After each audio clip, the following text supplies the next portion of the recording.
1820 fue un año decisivo para la historia argentina porque marcó el fin del proceso revolucionario que había empezado en 1810 en el Río de la Plata con la disolución del gobierno central que se había instalado a partir de la Revolución de Mayo.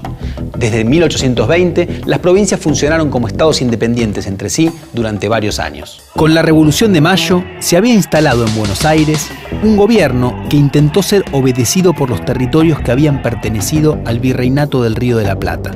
Sin embargo, no lo consiguió en todos los casos. Las provincias del litoral proponían un sistema federal y crearon una alianza entre ellas que se llamó la Liga de los Pueblos Libres, integrada por la Banda Oriental, Santa Fe, Entre Ríos, Corrientes y Las Misiones. Durante años, el gobierno de Buenos Aires intentó sin éxito obligarlas a volver a su órbita. Finalmente, el directorio convocó al Ejército del Norte, que estaba en Tucumán al mando de Manuel Belgrano, para que se lanzara sobre la Liga.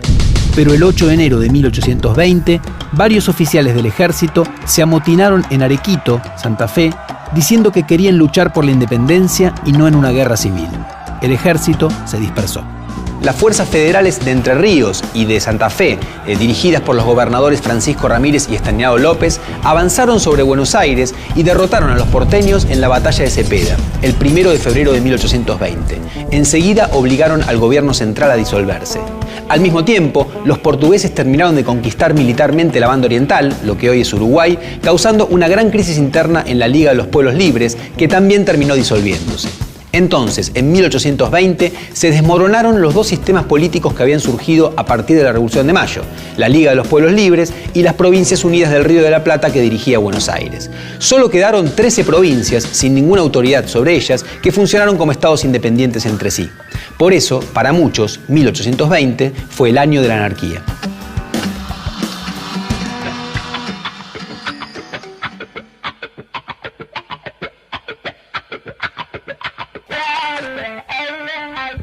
La caída del gobierno central coincidió con la formación de estados provinciales autónomos.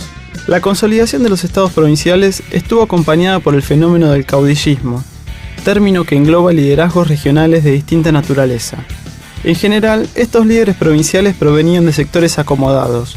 Algunos habían peleado en los ejércitos regulares que se fueron disgregando producto de las guerras civiles, como Felipe Ibarra y Juan Bautista Bustos. Otros, desde el inicio, habían participado en milicias antidirectoriales. Tal es el caso de Estanislao López y Francisco Ramírez. Por último, algunos eran grandes estancieros sin actuación política conocida anteriormente, como Juan Manuel de Rosas.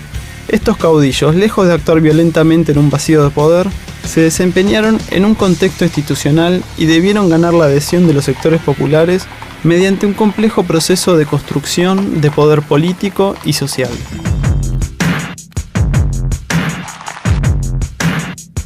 Largos años de guerra habían trastornado los procesos productivos rurales y destruido los planteles ganaderos en diversas provincias.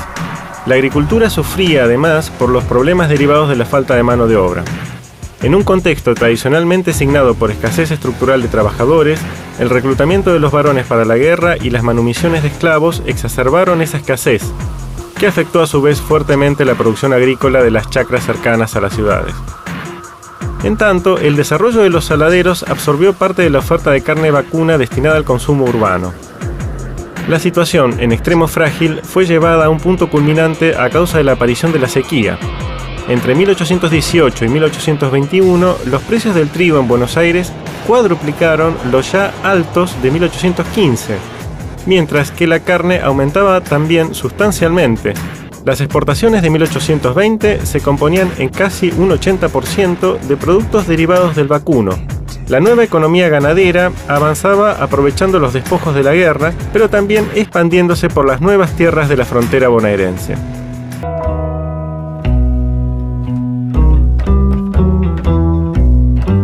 Dentro de algunas provincias, 1820 fue un año de conflictos. Estos fueron particularmente significativos en Buenos Aires, donde hubo distintas autoridades a lo largo del año. En octubre, un grupo con fuerte apoyo popular desconoció al gobernador y quiso quitarle el poder.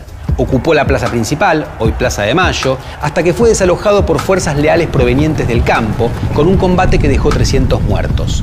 Esto fue también significativo de 1820. Por primera vez el campo se imponía sobre la ciudad y algo similar ocurrió en otras provincias.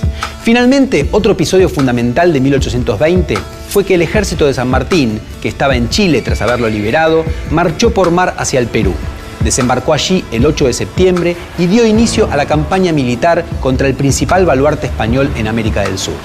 Así, mientras la obra de la revolución se desmoronaba en el Río de la Plata, su creación, el ejército sanmartiniano, empezaba la etapa final de la Guerra de la Independencia. Entonces, 1820 fue un año decisivo porque marcó el cierre brutal del período revolucionario y el principio de una nueva etapa.